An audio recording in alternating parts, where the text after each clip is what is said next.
Good morning. How you doing today? Hope everybody's doing well. What is happening here? Drama. Yesterday I put the video on of Jan and I was sitting here quite calmly about 9 o'clock last night. There was a lot of comments, so I'm answering all the comments. And there was a thunderstorm going on outside. Some might say, turn everything off and sit with just a light on. Probably what I should have done. But anyway, I want to tell you a little story first, before I tell you that story. Back in the Army days, remember I said I'd come out and talk about Army with this hat on, right? So there's a thing called danger close. What is that? Special forces are trained in danger close, and artillery OPs and other special forces. So what is that? It's a so OPs, observation posts, or is what they're called, but they're people who are trained in how to bring in artillery fire. So normally a normal thing is let's say the guns are 10 kilometers that way and you want to fire 10 kilometers that way, right?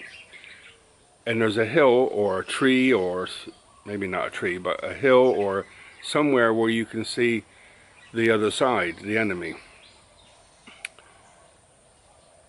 So the OPs have to stay hidden, and they look at the map and see where the things they want to blow up, and they call that back and say, at this grid reference, at this,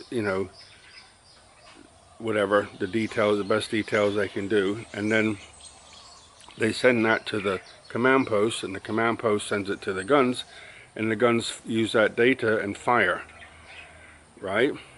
And hopefully there's a lot depending on it, depending on temperature, altitude, air pressure, all kinds of different things, right?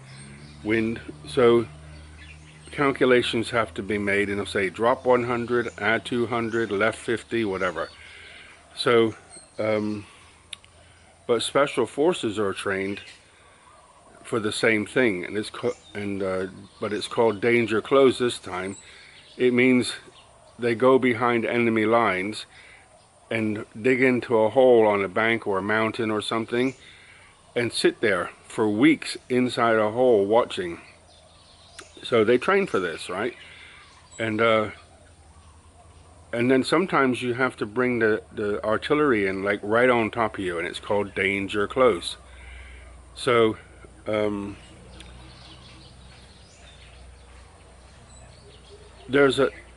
so like say you're sitting there waiting or something, and the enemy's moving past you, and they don't want it to go any farther because you're putting like hundreds of thousands of troops in danger, or they don't want them to get to this one bridge so they can't get across. So they'll say fire, and the artillery shells come really close to them. That's why it's called danger close. Well, there's an OP, an observation point at Lark Hill Ranges in Salisbury Plain, and I worked at Salisbury, and I knew the people in charge of the range and stuff. So I said to them I wanted to do danger close, and they said, okay, the next time there's some firing, we'll bring you in. So in the middle of the range is this bunker. It's like it's just a big thick dirt hill. So there's like, what they made is a big concrete building with armored glass that's about this thick at the front side, right, about this thick, and I put all vehicles around it, and that whole concrete building is covered in like I don't know, 20 foot thick of dirt, okay? And so you're inside this building, and it's kind of weird looking. It's like dark in there, and there's this glass so you can look out and watch. And then they bring in the artillery. It's 155 shells, so the shell is for those who don't know, 155 millimeters, which is about, what is that, 155 millimeters? It's 4 millimeters, 100 millimeters is, so about 6 inches around, something like that. And they weigh about 100 pounds. So anyway, they start firing, and the guns are way back. It comes over your head, over the bunker that you're in, and land right in front of you. And when it explodes, it's like the point of it is so you can understand what's going on, right? So as a special forces guy, you learn this kind of technique and expect the explosion. So the explosion happens right in front, and you can look out, and the explosion goes off, and you see what it excuse me, you see what it's doing to the vehicles that are in front of you, and that's called danger close. You know, dust falls from, you know, it's supposed to be like a concrete building you're in, but somehow there's dust comes from somewhere and it's falling all over you, and it's like but you think about it, 100 pounds of well, I don't know how much plastic explosives inside the metal casing, but the whole point is it's like a grenade. You know what a principle of a grenade is? It's the same thing, but it's 100 pounds in weight, so it's dangerous. So last night I'm sitting here, back to the other story now.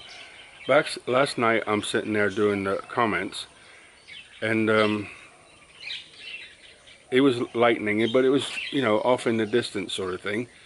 And then all of a sudden there was a lightning right over top of the house, an explosion. It went like a, you know, flash, bang, but then there was like a zzz at the same time. And I'm sitting in the chair trying to comment, I'm like, whoop, like that. And I'm just sitting there thinking, what the hell? And then the lights went whoop whoop off. Spooky. So it reminded me of, the lightning went off like right above my head. I don't know what it hit, but I believe it hit the transformer down just like at the end of my property. So if you go out here, out my gate, if you go out the gate and turn right and go down about 50 meters, there's a big transformer there. And at that transformer, I can hear some talking. I think the electric people are back. Let me see, so you can see what I'm talking about. 1 second. So they're back this morning. I thought I heard talking. They're back this morning to fix whatever's wrong. So I don't know if they're going to turn the electricity off or not. But they have to replace all the fuses because they blew out. So I'm sitting in the chair, danger close. Bang! And I'm like, boop! First thing I think of, sugar's going to be petrified, so lights are off. I keep some torches, flashlights, right next to me for that very reason. Since the new electricity power lines have gone in, it's not been a problem. When the old stuff go in, it could go off 3 nights a week, right? So I get up and come out, and dark o'clock. I haven't tried to report it or anything, but I just say, what about sugar? So I go in there, she's sitting at the doorway like all panicky, and what I did was I made sure she's okay, and I walked away, and she's following me everywhere. You know, she might be elder and might not have been well, but last night,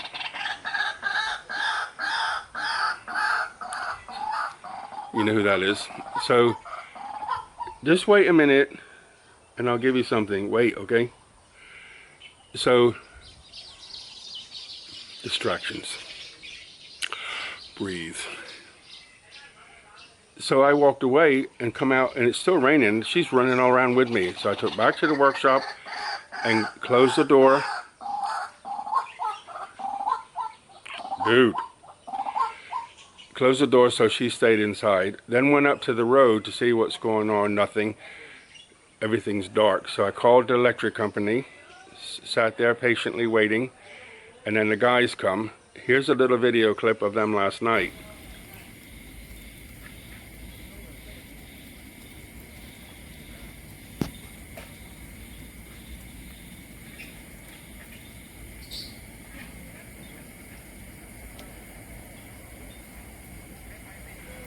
So that's them coming last night to fix it.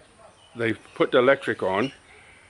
I don't know how exactly it works. It's something like 27,000 volts on the main line. It goes to a transformer, comes down to our level, normal level, and that's 220 volts. So the street lights came on. My house had power, but when they tried to close one of the circuit breakers, it wouldn't close. So they had to go check the line. So when they come back, they turned the power off, went back and fixed it, come back again. It took about, I guess, just over an hour, so not a big deal. For the time it went off, to the fussing about until they fixed it. So, but danger close. I mean, right on top of the house. I don't know if it was on top of the house, but you can see it's just down the road from that's my gate. So I stood at the gate just there. So if the lightning hit the grounding rod or whatever, but it blew the circuit breakers out on 27,000 volts coming into 220. Zoop, boom!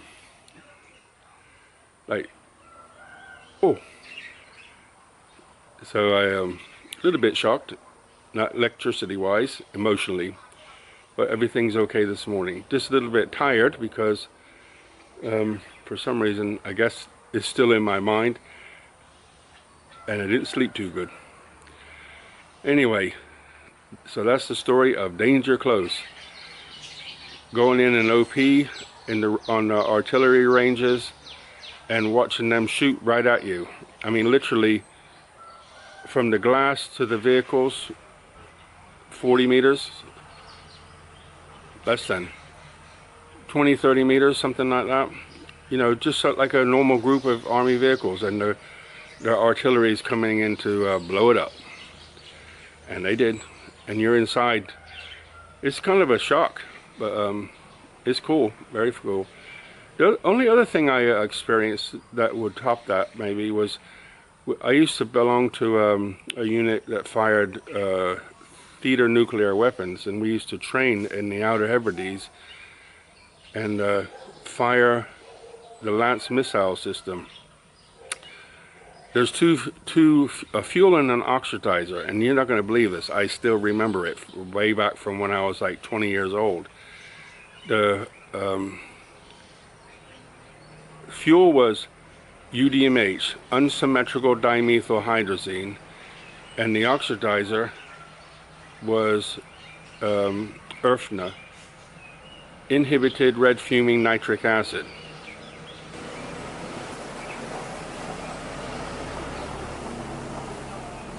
So that's the electric company. I think they're going to go check where they fixed last night, so I hope they don't turn the electricity off again. So ERFNA and UDMH, when they mix, it's called a hypergolic effect, and it's actually an explosion. So the missile, which is 22 feet long, would leave the beam at Mach 2, twice the speed of sound. So basically it was a controlled explosion. Anyway, that's another army story. Okay? I'm feeling kind of between all the noises and trying to make a video and trying to tell you the story and how I felt last night. I feel anxious. So, I think it's time to sign off and go have a cup of tea. I hope you have a wonderful day. Buckets of blessings, rivers of peace, joy, and kindness.